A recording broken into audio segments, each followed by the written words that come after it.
Secret Service opening fire to protect President Biden's granddaughter. Peter? Yes, the carjacking and car stealing problem in Washington, D.C. has now extended to somebody with Secret Service protection. At 11:58 p.m. last night in Georgetown, which is about a mile and a half from where we're standing right now, Secret Service officers who are assigned to protect Naomi Biden, that's President Biden's granddaughter, Hunter Biden's daughter, opened fire at 3 people who were trying to steal one of the Secret Service vehicles. We don't know exactly what kind of a car this was, but according to the Secret Service, who just sent us a statement, Secret Service agents encountered possibly 3 individuals breaking a window on a parked and unoccupied government vehicle. During the encounter, a federal agent discharged a service weapon, and it is believed no one was struck. The offenders immediately fled the scene in a red vehicle, and a regional lookout was issued to supporting units. That means that somebody tried to steal a Secret Service car from the agents that were protecting the president's granddaughter, and they got away. They're still out there this morning. Back to you. Wow, that's crazy.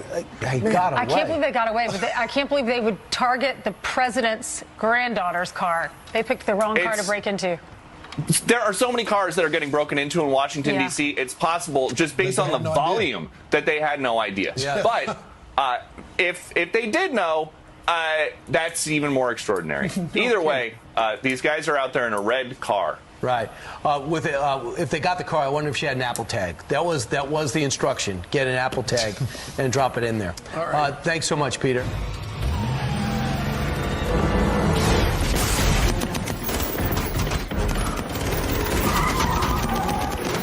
Left. Watch out.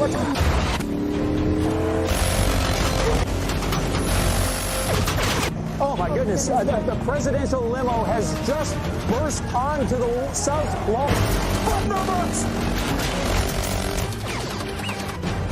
Text. You put a hole in the goddamn thing. Watch out. Get your head down.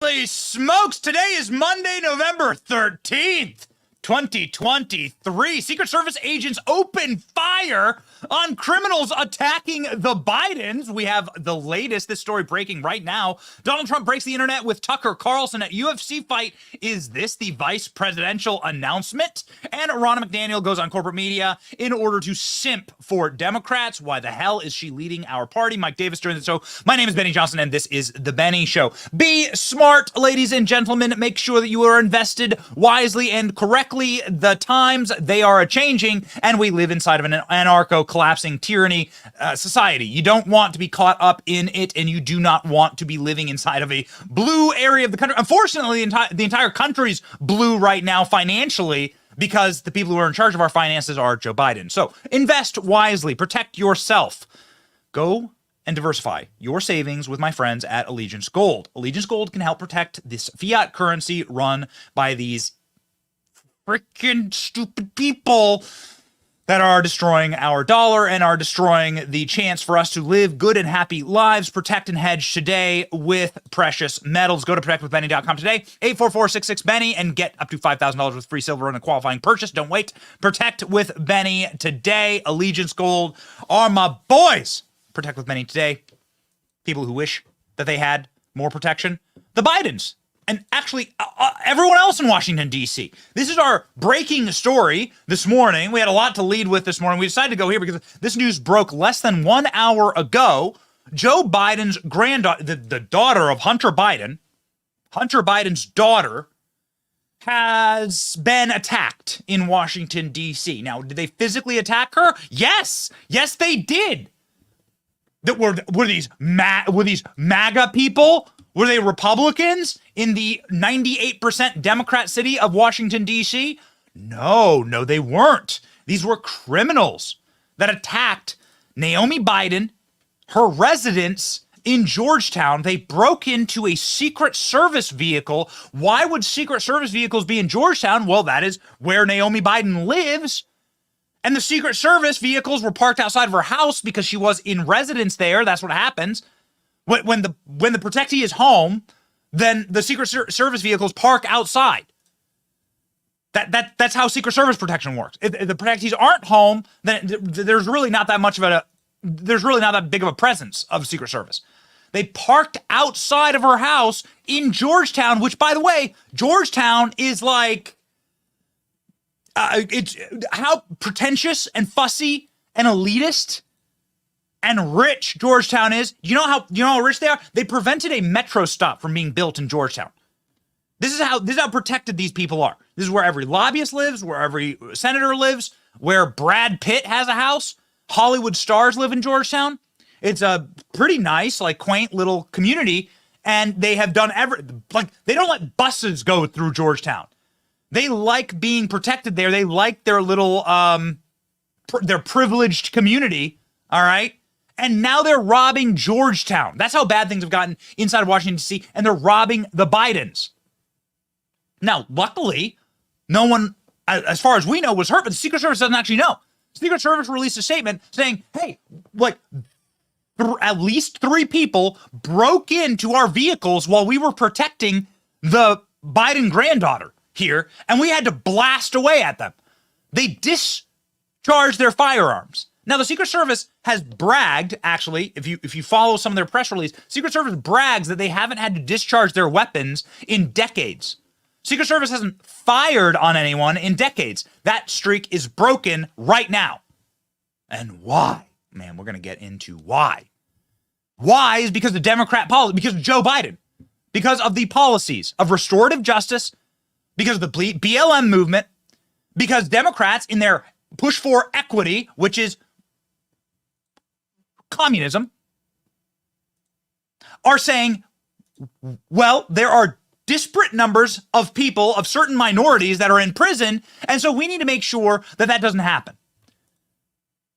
So it is effectively at the equity that is apparently going to be the cornerstone, the Democrat, the Biden administration, equity is the cornerstone of everything that we do. This is what restorative justice is. And no one has been able to stand up against it. Washington, D.C. painted defund the police on the road in front of the White House. They did. They've now ripped it off the road, but they did it. Get me that photo. So I feel nothing for these people. When I hear this, I don't want anything bad to happen to the Bidens, okay? I don't want anything bad to happen to anyone. But when I see this, when I hear this, also grab me some of the documentary that we released on Sunday. Let's play that, because we were just at the White House last week. This is code. Restorative justice and equity is code for communism. Translated, it is communism. It's saying that if there are disparate impacts, if there are too many black people in prison or Latinos in prison, we got to make sure that that actually all the numbers sort of reflect the population. That's a disparate impact. It's insane. And now these people are like living inside of the results of their own policies. And the Biden granddaughter is being attacked. So they smashed into an SUV. They broke in it. The Secret Service had to discharge their firearms. And they got away, by the way. They got away.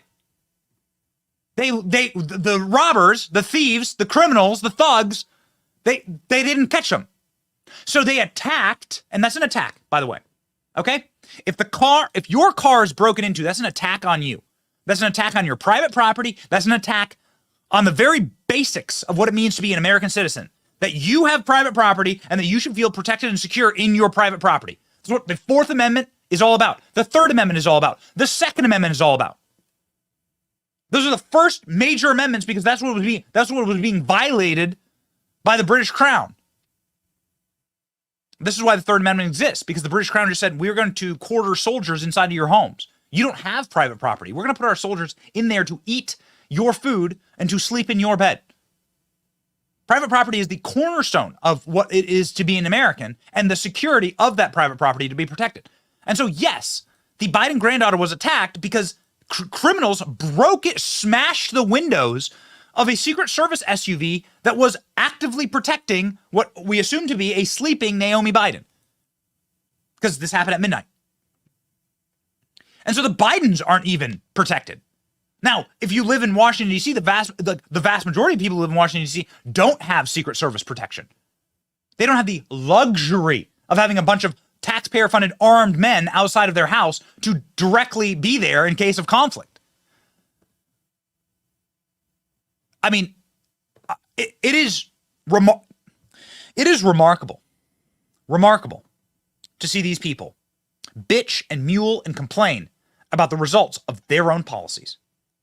I gotta tell you, I lived in Washington, D.C. I fled, and I have no shame in saying that. I fled with my family, my wife, my children. I left. I saw the direction that the city was going. And I, as a responsible human being, left with my family. And said, there's no way. I'm not living under these policies. These are not my policies. I can go to a law and order state. And I went to Florida. I can go to a law and order place. I live in a city that had the Soros prosecutor kicked out, removed, literally kicked to the curb because he wouldn't enforce the laws of the state. Good. That is the world that I wish to live in. Strict, harsh law and order. DC is a failed anarcho-tyranny state. It is a collapsed society. It is a failed state, and now the president's granddaughter is being attacked. Watch. We got a Fox News alert. This is brand new, just into the newsroom. The Associated Press is reporting that Secret Service agents protecting President Biden's granddaughter opened fire after 3 people tried to break into an unmarked Secret Service vehicle in the nation's capital. Agents assigned to Naomi Biden were with her in Washington's Georgetown neighborhood when they saw 3 people trying to break into an unoccupied SUV. One agent opened fire. No one was hurt. As soon as we get more information, we will go down to D.C. for the latest. So, even if you're the president's granddaughter, you get no protection in Washington, D.C. That's what's amazing, is that these people got away. These criminals, they got away. What an unbelievable, remarkable turn of events, ladies and gentlemen. Now, we were there at the White House just last week after the orcs, the pro-Hamas terrorist orcs, stormed the White House, shook the gates, splattered the White House fence with red blood, paint, and desecrated multiple monuments and statues all throughout all across the White House. We released actually a little documentary on it, very short documentary on it, this weekend. We'll get that up for you in a moment. Now, we have it. Ladies and gentlemen, just in case you're wondering, you don't even have to go to tertiary Biden family members to see the amount of crime in D.C. You just have to go to the White House. Our house. Here's what the president's house looked like less than 1 week ago when we were in Washington. Check this out. Hey kids, it's Benny. Do you know the man behind me? It's President Andrew Jackson. He was a Democrat, and you know what? He was lynched by a group of leftist insurrectionists here in May of 2020. They actually climbed up on that statue, liberals, and put a noose around the neck of one of the most famous Democrat presidents ever. And guess what? Everyone loves a rerun, because just this last weekend, Palestinian protesters stormed the White House again. You're not gonna believe what we found when we came here after the Hamas-surrection 2.0. Come on, man. Let's go find out. On the night of November 4th, 2023, terrorist-supporting leftist orcs stormed the White House, desecrated national monuments, and smeared blood-red paint all over the gates of the White House while scaling the fences and hoisting foreign hostile flags above the gates of the president's. So what happened to these people? 18 U.S. Code 1365, we just happen to know it offhand, says that if you vandalize or desecrate a national monument, then you go to jail for 5 years. Will any of these people go to prison? Anyone? Anybody? You're a little granny on January 6th and you waved your little flag. Well, you're doing 20 years hard time. If you didn't even show up on January 6th, but you said mean things about Joe Biden on the internet, you're doing hard time. What kind of world do we live in? This is why people are finished, man. People are done. They're done with this. And let me tell you what, I have no sympathy for Naomi Biden. I don't want anything bad to happen to Joe Biden's granddaughter or Joe Biden's family at all, okay? That is not what I'm rooting for. In fact, I'm like the best friend they ever have I'm the best guy. I'm their best friend. I'm the guy who wants like law and order. So do you. That benefits the Bidens. That benefits everyone. But until Naomi Biden puts on a red MAGA cap and says she will be voting for Donald Trump, then I say you get what you deserve. I say you're getting the policies that you wish to live under. You people painted defund the police on the roads of Washington, D.C. You people posted the black square. You people are the ones who are running a regime that calls for restorative justice, which means that they just release criminals back onto the street to create more crimes due to the color of their skin. Instead of judging each person by their actions, they say, well, your skin color, we want to reduce the population of prisons based on the color of you people's skin. So we're just going to let criminals out onto the street, regardless of what you do. This is an administration that says that white supremacy is the number one threat to all Americans. I wonder, ladies and gentlemen, was it white supremacists who broke into Naomi Biden's protective service cars, attacking Naomi Biden? That's attacking the private property that is protecting Naomi Biden. I can tell you this. I speak from experience here. This is a photo of my house in Washington, D.C. on fire. This is the house that is directly next to mine. I live in a row house in Washington, D.C. There's the first house that my wife and I got, and it was set ablaze. When D.C. defunded their police, my house was burned to the ground. That's the neighboring crack house that was next door to my house, which is the White House there. As you can see, I share a wall with it, and black toxic smoke went pouring into my child's nursery. This was what happened when they defunded the police. Oh, and by the way, my entire neighborhood was black. Every other person who lived in my neighborhood was black. The vast majority of people who live in D.C. are black. These policies disproportionate. You don't want to talk about disproportionate effect. These are affecting the person who lived in this house. Them, their kids, their dogs who died in this fire were all black. You ever hear anything about them? You ever hear like the stories about Washington, D.C. and the statistics of Washington, D.C.? Check out these crime statistics from D.C. This is what BLM and Democrats have done to this city. By the way, this is your nation's capital. Homicide rates are up 32%. Sex abuse rates up. Assault with a dangerous weapon up 3%. Robbery up 68%. Violent crime overall up 39%. This is just in the year 2022 to 2023 change. Motor vehicle theft up 98%. That's presumably what they were trying to do with Joe Biden's granddaughter. Steal the car. Steal the Secret Service car. Theft up 22%. Arson up 125%. Arson. Burning people alive. One of the worst things that ever happened to me was I looked out the window and I saw them carrying a stretcher out of the house. There are kids who lived there. And I thought that I got sick. I thought that might have been one of the little kids who died of smoke inhalation. It actually happened to be one of their dogs. Arson up 125%. Failed state. Congress should take over D.C. D.C. shouldn't be a state. It doesn't have electoral votes. It doesn't have members of Congress. It's not an actual state. Congress should take it over. You shouldn't be allowed to be a resident of D.C. You should vote in Maryland or Virginia or wherever you're closest to. It is a failed state. It is a failed Democrat experiment gone horribly wrong and is now a level of anarcho-tyranny that you see inside of like failed states across the world.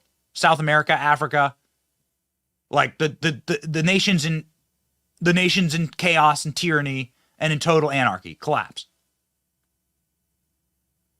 Like this is the problem. This is the problem.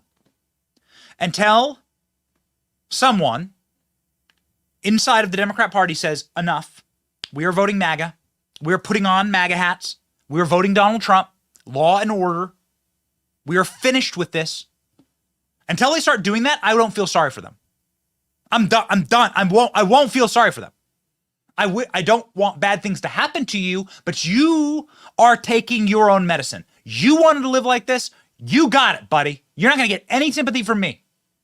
I got the hell out. Check this out from my doorstep camera. This is from my doorstep. This is like people getting shot on my street. Let's play. Do you have the audio? Hear those gunshots? That's my wife's garden right there. Hear the screaming? This is a mass shooting on my block where my 6-month-old child was sleeping. They're jumping through my wife's rose bush after getting shot up. That's my car right there. Yeah. This is the world. This is the world that they've created. By the way, there's black on black crime, which is, of course, like by orders of magnitude, the worst crime in America. Never talk about that. Nobody ever says anything about that. Well, what about when it affects Democrats? Will people actually start to say anything? Do we have the Henry Cuellar clip from Fox? Yep. Ladies and gentlemen, this is a member of Congress, a Democrat. Henry Cuellar was carjacked at gunpoint in Washington, D.C. They stole his car. They stole his dinner, a practice in humiliation. This happened just weeks ago. Now the Biden granddaughter is getting robbed. Members of Congress, Democrat, how bad does it need to get? Are people, how bad is it? Fill in the blank. Something horrible is going to happen. Something terrible is going to happen. I got my family the hell out of there because I saw where it was going to go. Check this out. And new tonight, a member of Congress has reportedly just been carjacked at gunpoint in the Navy Yard area of Washington, D.C. Now, this is according to sources. These that you're looking at on screen are live pictures. As you might imagine, there is a heavy police presence. The member is Democratic Congressman Henry Cuellar of Texas. As you can imagine, the large police presence on scene. Axios is now reporting that the car or the location here is near a dorm that houses dozens of members of Congress in that Navy Yard area. The Axios reporter said at least 3 suspects were involved and that Cuellar's phone and vehicle were taken during this incident. We, of course, will keep you updated on this. We'll check back in with the live pictures and we'll find out if we can get Congressman Cuellar to come on and give us his take. So Democrat members of Congress getting mugged at gunpoint. Biden's granddaughter getting robbed. Secret Service having to blast away into the dark of night. They have no idea who these people are. They didn't catch them. They don't know if they hit anyone. This is by design. They want you to feel unsafe. They want you to feel the tyranny. They want to unleash criminals on you and your family. That's a good thing, the Marxist says. The Marxists must create, you have to imagine, you have to think the way that they do. They must create a problem. They must destabilize in such a way that that destabilization, that crisis, they can seize ultimate power, ultimate control. This is by design. It's not that long ago, during my lifetime, that this is why I argue that Joe Biden has body doubles. Because a very different Joe Biden gave a speech on the floor of the Senate not too long ago, about 20 years ago, sounding like Bizarro World Biden, like a completely different person. This isn't the same person that you see in the office today. Listen to the way Joe Biden used to talk about crime. This is back in the old corn pop days. Back when it was like, if you have too much pomade in your hair, I'm going to take a rusty razor blade to your throat, which is what Joe Biden did to corn pop. Listen to the way Joe Biden used to talk about the criminal element in society, that same criminal element that attacked his granddaughter last night. Watch. Unless we do something about that cadre of young people, tens of thousands of them, born out of wedlock, without parents, without supervision, without any structure, without any conscience developing because they literally, I yield myself 3 more minutes, because they literally have not been socialized. They literally have not had an opportunity. We should focus on them now, not out of a liberal instinct for love, brother, and humanity, although I think that's a good instinct, but for simple, pragmatic reasons. If we don't, they will, or a portion of them will, become the predators 15 years from now. And Madam President, we have predators on our streets that society has, in fact, in part because of its neglect, created. Again, it does not mean because we created them that we somehow forgive them or do not take them out of society to protect my family and yours from them. They are beyond the pale, many of those people. Beyond the pale. And it's a sad commentary on society. We have no choice but to take them out of society. Whoa. No Donald Trump speech has ever gone that hard. No Donald Trump speech has Donald Trump ever said we must remove from society kids that are born out of wedlock that don't have any socialization, that are not productive members of society. Donald Trump has never gone that hard. Yet here's Joe Biden predicting correctly some 20 years ago that in 15 years you would have anarcho-tyranny in America. Yet, to this very day, and it pains me to say so, Joe Biden has been proven deeply and abidingly correct on that point. Now his own granddaughter is being attacked, and Secret Service is having to discharge their weapons at her attackers based on the Marxism and the tenets of Marxism inside of the Democrat Party, restorative justice, effectively the springing and releasing of criminals onto the street to terrorize a society that we hate, to harm Americans like Joe Biden's granddaughter, and they cheer for it. This is what we call the woke mind virus. This is what we call the brain cancer of modern day leftism. It is rooted in pain. It is rooted in anti-humanity. It is anti-human, as all Marxism is. It is designed to terrorize you, to harm you, and Joe Biden is human garbage because he knows better. What he is now purporting, what he now represents, is the full and complete takeover of the mind virus. Joe Biden now has utterly abandoned that Joe Biden of some 20 years ago, who accurately predicted the current state of America. If you let a group of young, purposeless, listless men run rampant throughout your society with no fathers, no parent, no structure, no connection with God, no connection to morality, no history and no future, and then you spring them from prison for the crimes they were guilty of based on some perceived victimhood status, and this is what you're going to get. Democrats robbed in the street, carjacked. The president's granddaughter, carjacked, robbed. The Secret Service discharging their weapons, and worse. It's getting worse. It's going to get worse. It's going to have to get a lot worse until all Democrats put on MAGA hats and vote Donald Trump. There's your fix. You want your solution here? There's your solution. You want your solution? I got it for you. So do that, or until you do that, I'll say, good riddance. You're getting what you deserve. You're getting what you voted for. And I'm not going to, this is a representative democracy here. We live in a constitutional republic. You're going to get what you vote for. You're going to get what you deserve. Okay? So you can get no sympathy on this show. There is a group of people who are trying to fix this country.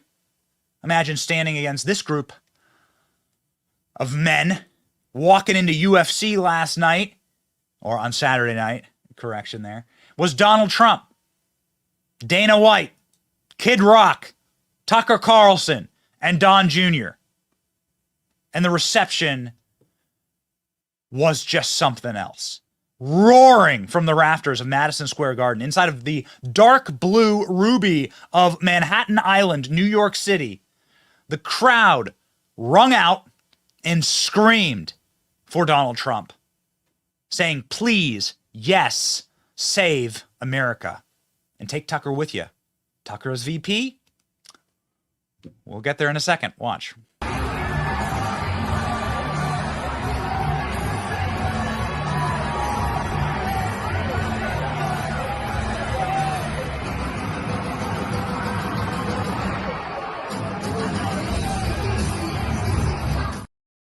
People have had enough, man. People have had enough. Inside of the arena, the feeling was electric. The crowds were roaring. Donald Trump like a conquering hero, like a fighter, like the man in the arena, walking in.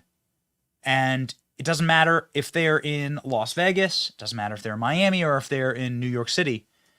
The people want Trump. The people want Trump. Joe Rogan and Tucker had a conversation. Looking forward to this podcast. But again, imagine standing against these. Imagine standing against this. Imagine being against this. You can't. We are more confident than ever that we are on the winning and the right side of history. And Naomi Biden might consider voting Trump now. Watch.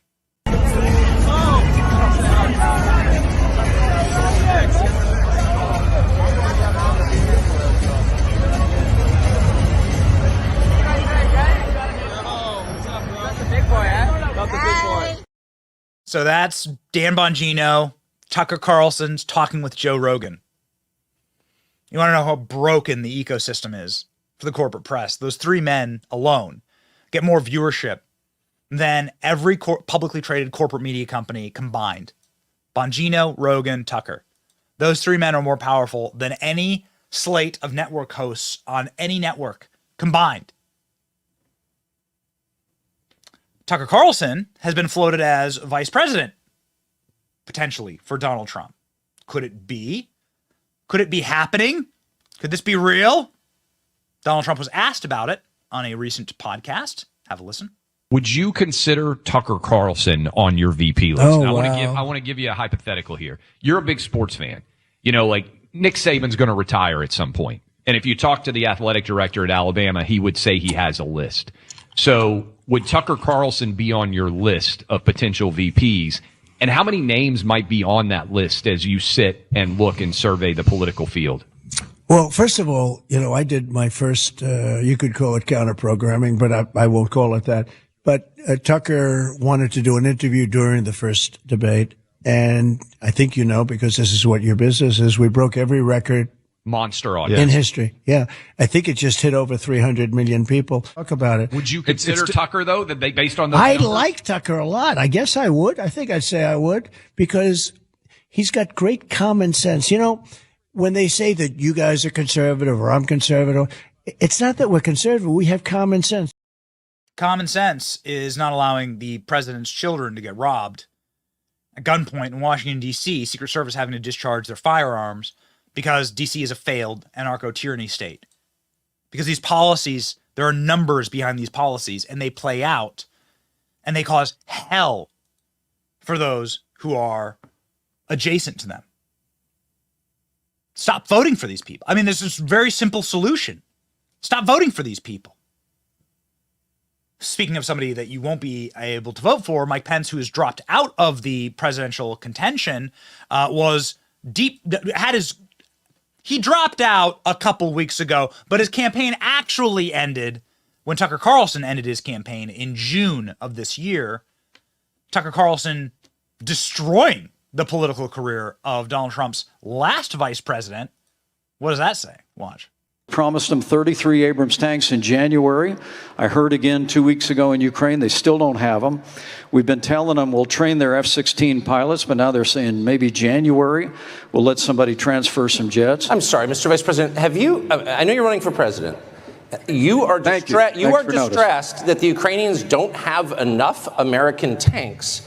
Every city in the United States has become much worse over the past 3 years. Yeah. Drive around. There's not one city that's gotten better in the United States. And it's visible. Our economy has degraded. The suicide rate has jumped. Public filth and disorder and crime have exponentially increased.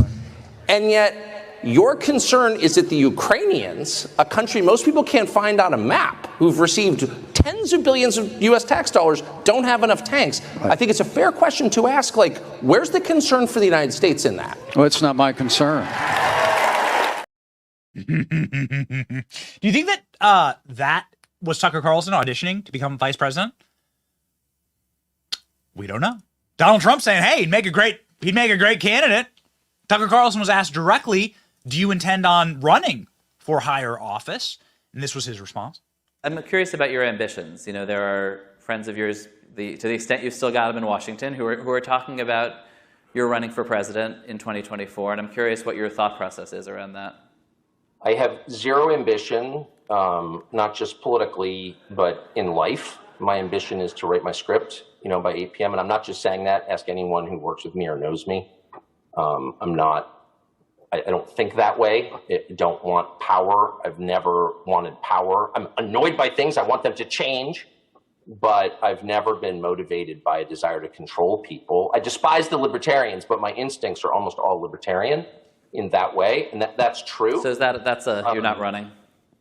I'm not running. I don't want to belabor that one. I'm a talk show host, and I enjoy my job, by the way. What do you think? Let me know in the comment section. I see a number of people in the comment section being like, Tucker Carlson for press secretary.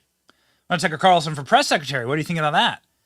Tim Scott just dropped out of the presidential race. Does that mean that Tim Scott is considering being vice president? I have personally asked Tulsi Gabbard if she would be vice president because Donald Trump has been very close with her. They've shared each other's social media posts. I thought that Tulsi Gabbard had traveled to go see Donald Trump this weekend. Turns out I was mistaken on an account that was that had tricked me. But nonetheless, this was going to be a very dynamic choice and a very dynamic selection. Of course, Mike Pence is now out. That was obvious. So who's in? Who do you want it to be? Tucker Carlson as the new press secretary. Could you imagine? Could you imagine? Tucker Carlson as Karine Jean-Pierre. Karine Jean-Pierre having to hand the podium off to Tucker Carlson. Come on, into my veins. Will Tucker Carlson run? Now, he's never said, hard no. He's demurred, right? But in Iowa, Tucker Carlson was asked directly, will you consider running? And this is the most interesting answer that we were able to find. This was a year ago.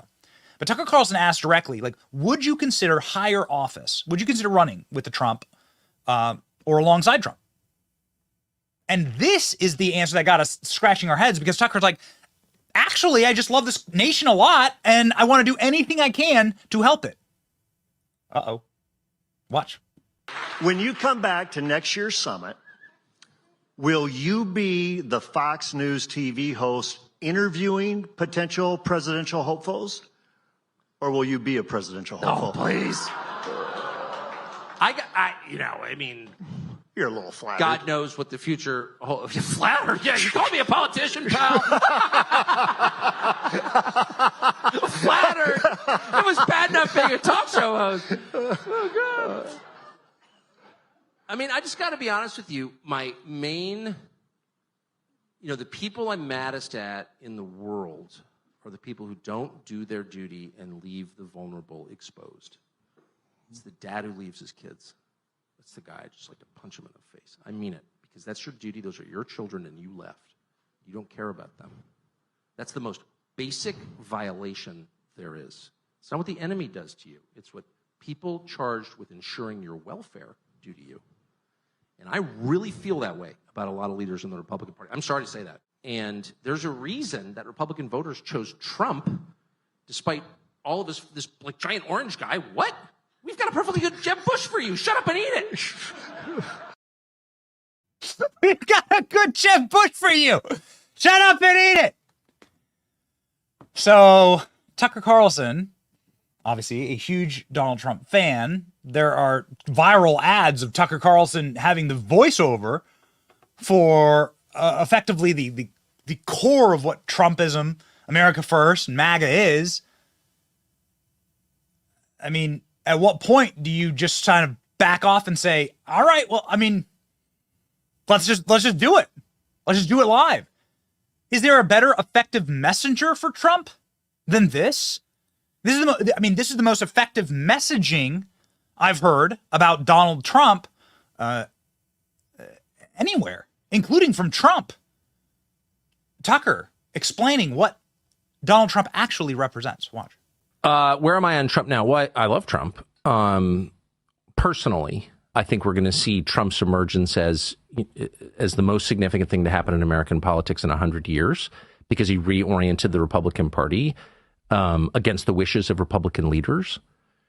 But when I think about Trump right now, so it's July of 2023, I'm struck by his foreign policy views. Trump is the only person with stature in the Republican Party, really, who's saying, wait a second, why are we supporting an endless war in Ukraine? And that, leaving aside whether Trump's going to get the nomination or get elected president or would be a good president, I can't even assess that.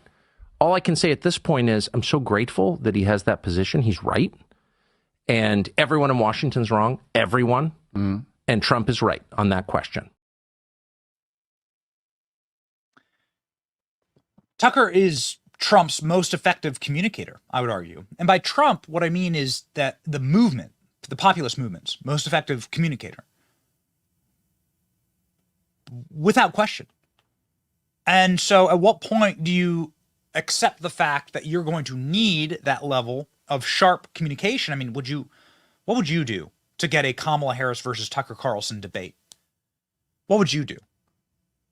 I would sell my kidney. I would do anything to get that debate. Tucker Carlson on why they hate Trump so much. Watch. They're trying to control what you say because they know that if you say it, nothing will ever be the same. And this is exactly why they hate Trump. I'm watching Trump. I'm thinking to myself, the core question which no one ever asks, which is, why do they hate him so much? Honestly, why do they hate Trump so much? It's the talking. It's the talking. It's not because Trump's program is so radical. Are you joking? If this were 1985, he'd be like a center-left liberal. It's not radical at all. That's fascism? Are you joking? No. No, it has nothing to do with what he does. It has everything to do with the fact that for whatever reason, his brain is not entirely controlled by the people in charge. And because he's not entirely controlled, well, first of all, it tells you that everybody else is entirely controlled. If, Trump is the one they hate the most, what did Trump do wrong? I mean, you could say, oh, well, he's orange or whatever. Okay, fine. But, has he really committed a crime so severe that we should send him to prison for the rest of his life? That's insane. They hate Trump because they fear Trump. And they fear Trump not because of what he might do, but because what he might say. So who fears this team up the most? I mean, again, judge people by their enemies. So who is the most fearful about Tucker and Trump teaming up? I mean, who are the people that cannot sleep at night? Well, all the right people, actually. The MSNBC hosts. Mehdi Hasan, this guy, the guy who was taken offline because he was too pro-Hamas on MSNBC. They're in sheer panic over this prospect. Watch. Last night, Donald Trump turned up at a UFC fight at Madison Square Garden, flanked by none other than that man of the people, former boarding school boy Tucker Swanson McNear Carlson, who I'm sure is a regular attendee of such fights. Eamon, was Trump sending a signal to the world that forget the Republican presidential debate on Wednesday night in Miami, forget all those folks basically running for VP? He's already made his choice, and it's the former Fox host and fellow promoter of white supremacy. I mean, just this week, Trump told a pair of right-wing podcasters who asked him whether he'd consider Carlson for VP, "I like Tucker a lot. I guess I would. He's got great common sense."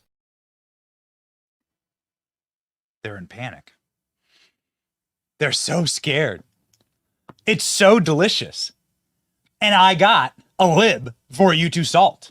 A reminder, ladies and gentlemen, that we have a segment on this show called Salt That Lib. And whenever there's a lib who is particularly salty, we get out our salt shakers. I keep asking Royce for a comically large salt shaker for the studio. I'm going to get one, like a giant prop, and we're going to dump salt on the lib. The salty lib that we are going to dump salt on today is Jen Psaki. Jen Psaki had a hysterical meltdown on her show this weekend. Remember, what you do is you leave the White House as the spokesperson for Joe Biden, and you go immediately to MSNBC. That's why it's important to watch MSNBC, because they're able to effectively, like, it's like a therapy couch, like having a microphone inside of a therapy couch inside of the DNC. You're able to effectively see, like, and hear the pain and the fear and the psychopathy of the liberal core of the Democrat Party. So it's a wonderful thing to actually watch the show. We don't encourage you to watch it. We'll watch it for you, but we'll clip things like this. You're going to love this. Get your salt shakers out, baby. Jen Psaki showing you what a psychotic break the Democrat Party is having right now over Trump 2.0 and maybe Tucker. Watch.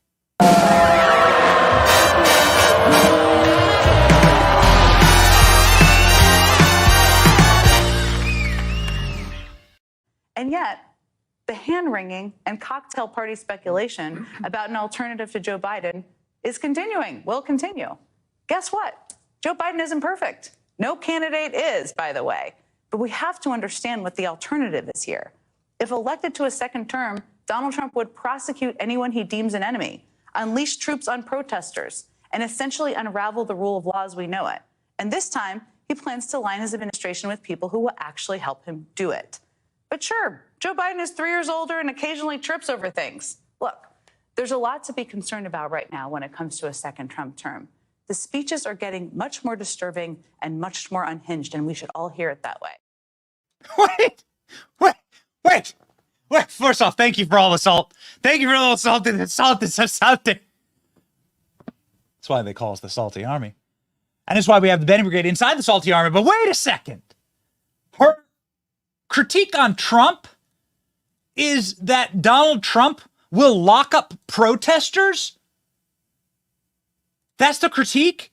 That he'll weaponize the federal government against his political enemies?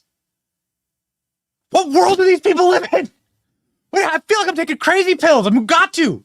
Zoolander. What the hell is wrong with these people? Do you not understand that you've just listed out every single thing that you've done for the last 3.5 years in the Biden regime? That Joe Biden occasionally trips over things? Yes, that is actually a huge problem, Jen Psaki. Yes, you do actually have a man with dementia. Everyone ages differently, but Joe Biden has dementia. And he does not know what he's doing. And then, like, your biggest critique is that Donald Trump may lock up protesters and may politically persecute people? That's happening right now in America and has been going on for 3 years. And you made excuses for it. You are the one actually trying to sell that to the American people. You profiteered off of it. You got a career off it. You brought that here. This is Marxism. We started off saying that Marxism, anarcho-tyranny is what's happening in Washington, D.C. Classic Marxism, classic Leninism, accuse your opponent of that which you are guilty. That is the first iron law of Marxist policies. And that is what Jen Psaki is doing there. Jen Psaki is delivering a little speech like that to her insignificant and completely vacant audience because they're in panic. Look at this from Politico this morning. Devastating evaluation from Politico by a big-time left-wing reporter, Jonathan Martin. Biden will not be able to govern and campaign in a matter of previous incumbents. He simply does not have the capacity to do it. And his staff doesn't even trust him to try. Saying effectively, how can Biden turn it around in this devastating takedown? And now there are multiple people running against Joe Biden. Now, I have some inside information.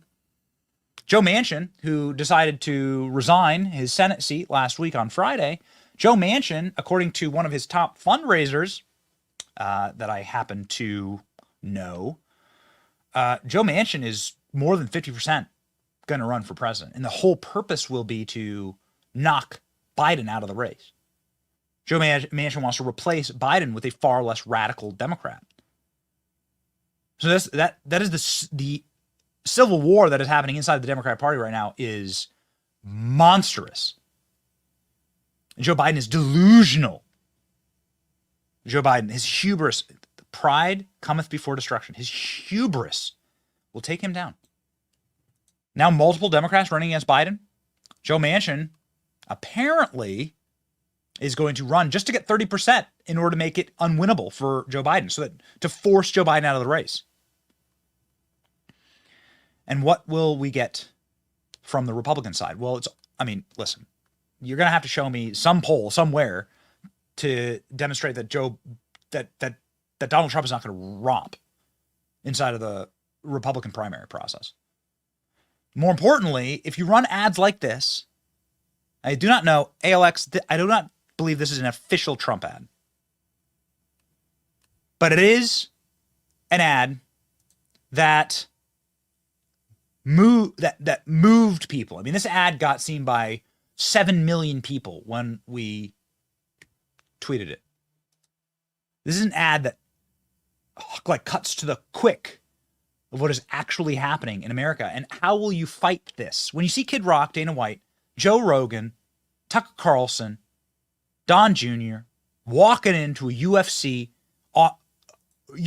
arena, Madison Square Garden in New York, and there's 100,000 people there screaming and chanting USA, USA, Trump, Trump, Trump. You're going to create a movement that is beyond any of the fraud, any of the shenanigans, anything that you can throw at it. If we're concluding a segment on Tucker Carlson and Donald Trump, and Tucker Carlson being the most effective messenger for Donald Trump, arguably more effective than Donald Trump himself, if you need one final bit of data on that, I give you the best political ad I've probably ever seen. Go. Millions of Americans sincerely love Donald Trump. They love him in spite of everything they've heard. They love him often in spite of himself. They love Donald Trump because no one else loves them. The country they built, the country their ancestors fought for over hundreds of years, has left them to die in their unfashionable little towns, mocked and despised by the sneering half-wits with finance degrees but no actual skills who seem to run everything all of a sudden. Whatever Donald Trump's faults, he is better than the rest of the people in charge. At least he doesn't hate them for their weakness. Donald Trump, in other words, is and has always been a living indictment of the people who run this country. That was true 4 years ago when Trump came out of nowhere to win the presidency, and it's every bit as true right now. Trump rose because they failed. It's as simple as that. If the people in charge had done a halfway decent job with the country they inherited, if they'd cared about anything other than themselves, even for just a moment, Donald Trump would still be hosting Celebrity Apprentice. But they didn't. Instead, they were incompetent and narcissistic and cruel and relentlessly dishonest. They wrecked what they didn't build. They lied about it. They hurt anyone who told the truth about what they were doing. That's true. We watched. America is still a great country, the best in the world, but our ruling class is disgusting. A vote for Trump is a vote against them. That's what's going on in this country.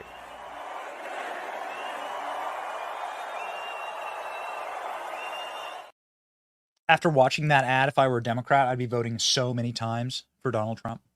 So many times. I'd be just hoovering up as many mail-in ballots as I possibly could. Of course, I would have to live somewhere other than Florida where that kind of stuff's not allowed. Maybe Connecticut, right? Have to get a Democrat judge to throw the election out. Ladies and gentlemen, we are living inside of a fast-moving time. Will Tucker Carlson become the vice presidential nominee? Wouldn't you want to know when that decision is made? And don't you trust your boy Benny that we will know first, and we will be able to deliver you that news quickly please. Join the network that we use to deliver fast and accurate information. Patriot Mobile is the cell phone company that we use. We could not do our jobs without Patriot Mobile. Patriot Mobile is available on all 3 major networks, and they support your worldview. Patriot Mobile supports freedom of speech. Isn't that important in a cell phone company? Yeah, it totally is.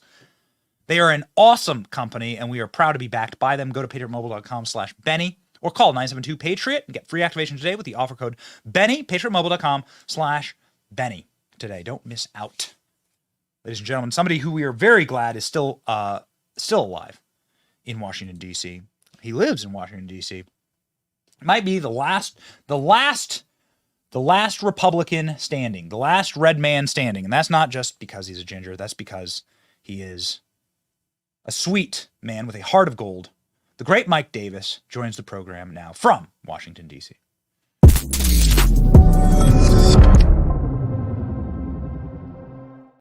The last man standing.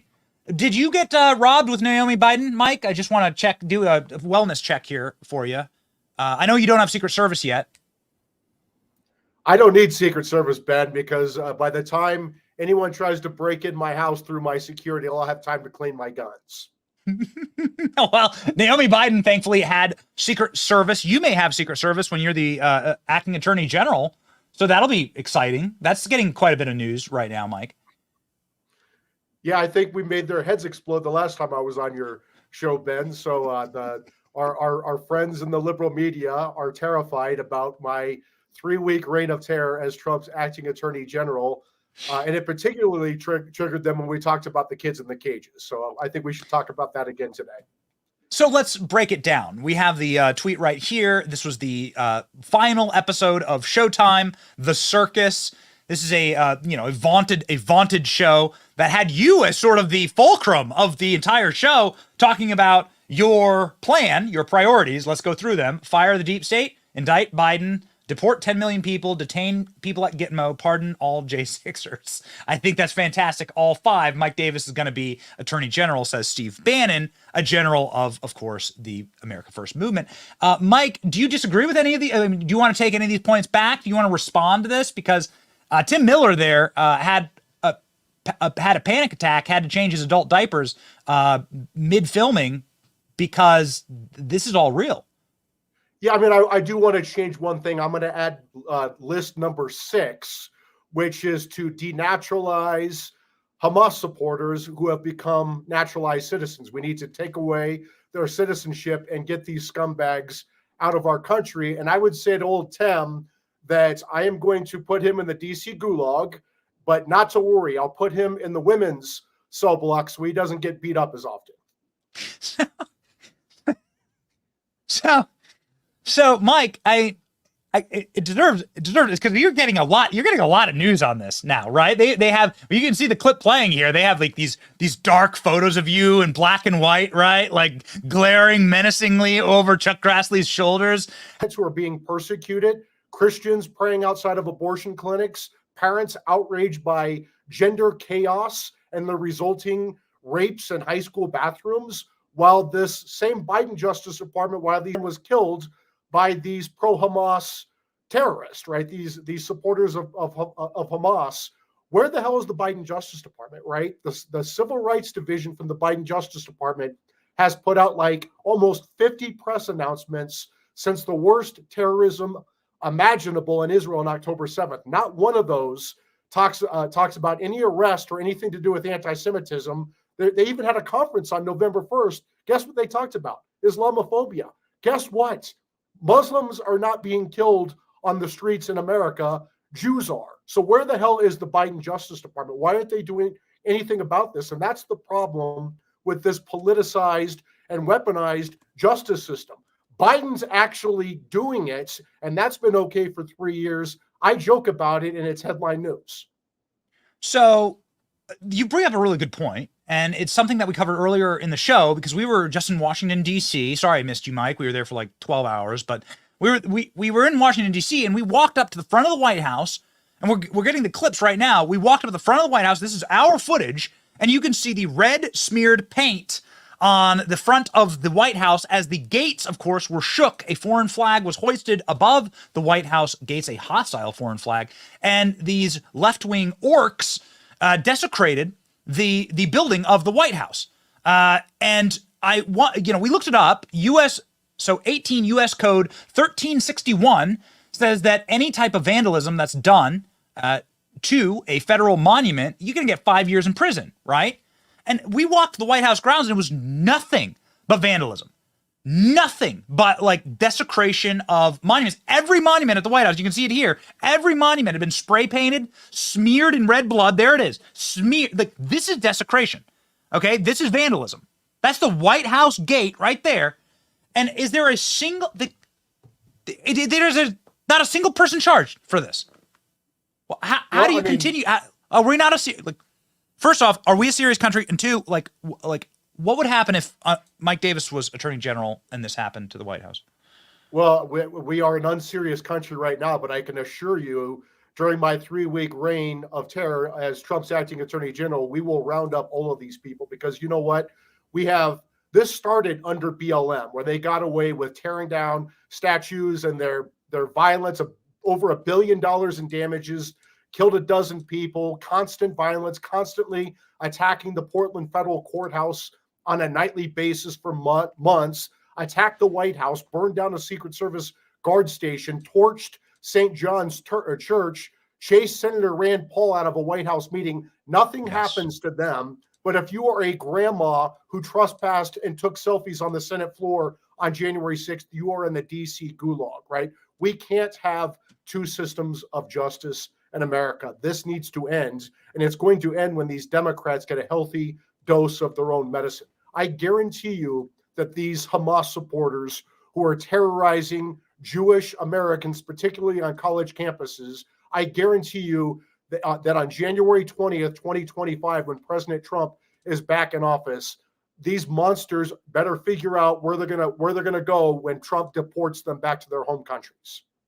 So, I mean, it does seem as though that is that is the best medicine, right? Is to have to drink that which you have poured out on others and to live by those same standards. And I just really look forward to this, Mike. I mean, I really, really do. I really look forward to the screaming, the rending of garments, the salt that will flow when they are simply held to the same standards. I saw an insurrection at the Capitol. These people, they go into the Capitol, they defy police orders, they attack members of Congress and their offices, and nothing happens. Jamal Bowman, for God's sake, is able to pull a fire alarm and nothing happens.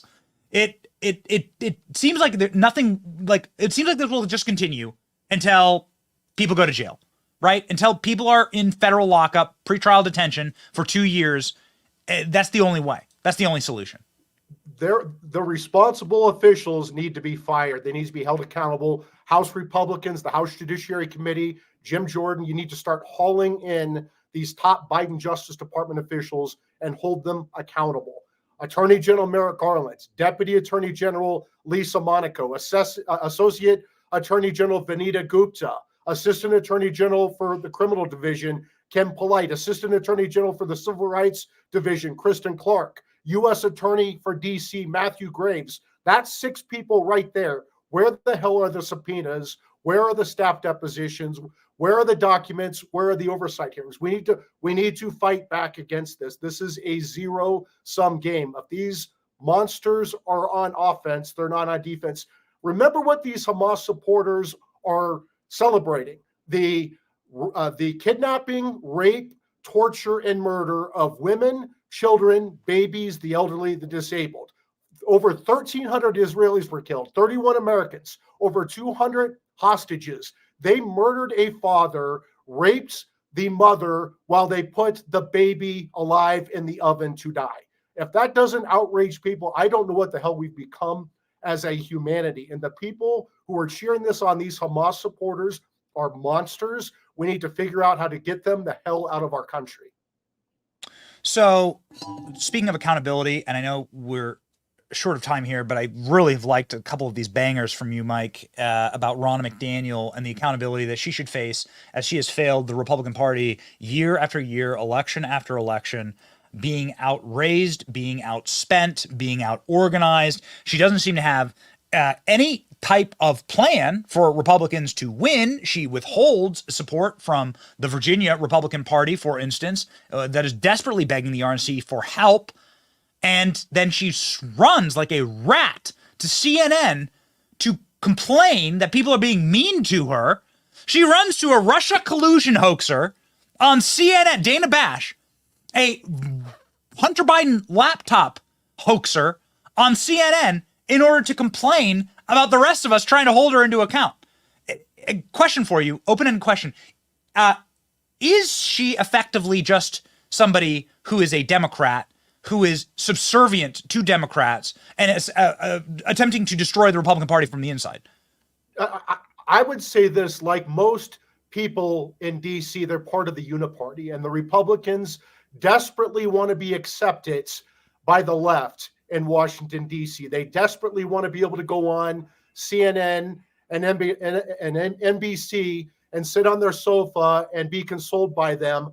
Why do you think these liberal reporters are consoling you, Rana? It's because they want you to run the RNC because you're so bad at it. You are so bad at winning elections for Republicans, and you're so good at helping Democrats win elections because you're totally incompetent. Rana needs to step aside. She has lost every election cycle since she started in 2017, and she talks about her accomplishment is building minority support. She didn't build minority support. This lawfare by the Democrats, these 4 indictments against Trump backfired, and that's why President Trump has 21% of support among African Americans, not because Ronna McDaniel goes and cries on CNN or NBC. She doesn't raise money. She doesn't spend the right money on lawyers. She doesn't spend the right money on get out the vote operations, registering voters.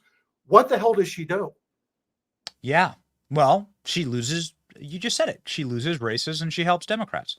And that is why there's the boom, clap, hallelujah chorus to surround her and protect her from criticism. She's the best thing to ever happen to the Democrat Party. It's a wonderful thing. Would you accept the position of RNC chair after you get run out of town, after your 3-week reign of terror? I would be a horrific RNC chair because I am terrible at raising money, but there are very good candidates out there who would be fantastic, like Harmeet, Dillon, Lee Zeldin. There's the Florida Republican chair, the North Carolina Republican chair. There are so many people who are so much better at raising money and organizing and getting out the vote and actually winning elections. You know what the RNC chair is supposed to do instead of going on The View and all these other liberal shows and crying to her left-wing reporter friends. Yes. Charlie Kirk for RNC chair? Charlie would be great. He raises just buckets of money, so he'd be perfect. Mike Davis. Well, hopefully you will be in charge of the lawfare team at the RNC. You have my full support after you are run out. If you need a safe house, you can come down to Tampa. I got a bedroom for you.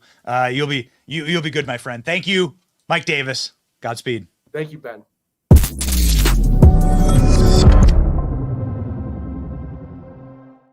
Guys, Ronna McDaniel sucks at her job. She's terrible. She's horrible.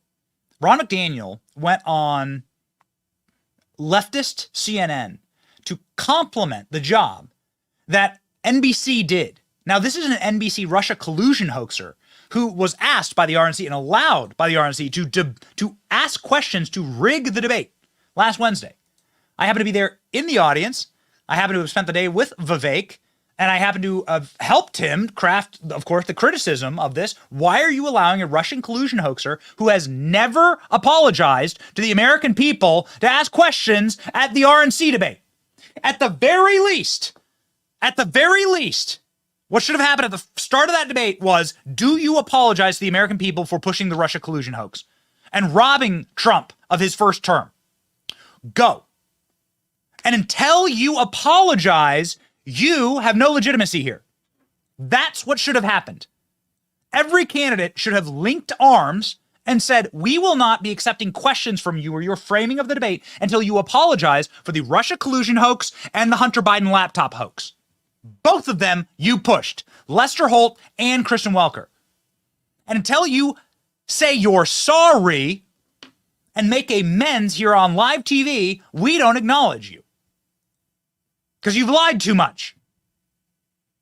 That's what should have happened. Unfortunately, we don't have that kind of power just yet, ladies and gentlemen, but prepare. There are people who are on the upswing when it comes to the energy and people who are collapsing right now. Ronna McDaniel, somebody who's collapsing. She, of course, applauded the Russia collusion hoaxer for the great job that she did in rigging the debate and asking no domestic policy questions for the first 90 minutes, never asking a question about Joe Biden's cognitive capacity, never asking a question about Joe Biden at all. Yet asking questions about TikTok and the number of vessels that we have in our Navy. Potentially important questions, sure, but the number one thing on the minds of all Americans? No. Watch.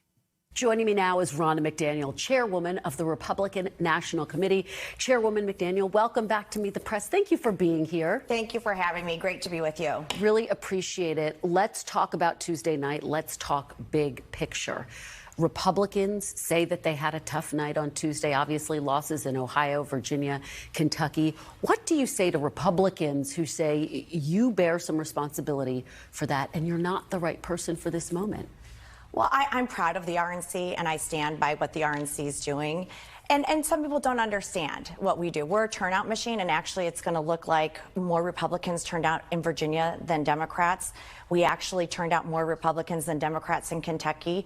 We're not the messaging. That comes from the candidate, and that's up to them. But I'm very proud of our minority outreach that the RNC is doing, the 70 lawsuits we're in right now on election integrity, and our Bank Your Vote initiative. And I think it's instrumental in how we're going to win back the Senate, win the White House, and keep the House in 2024. Thank you so much for having us. It was an honor to co-moderate that debate. We really appreciate it. Ronna McDaniel, thanks for being here. Thanks for having me. Good to see you. Ow. This is why I often say that Republicans, these kind of Republicans, ball gag, gimp suit, they're pets of Democrats. They're just little pets. What you just saw there is like like a servant master relationship. There was no critique. Here's what would happen if Kristen Welker invited me on. Hey, Kristen, do you apologize for the Russian collusion hoax? You pushed it regularly and often. You lied about Donald Trump, and you used Hillary Clinton disinformation to do so. Do you apologize to the 75 million Americans, the 100 million Americans who support Donald Trump? And then you just shut up. And then you just let the awkward silence play out before you. That's how you handle someone like Kristen Welker. But she wasn't done yet. No.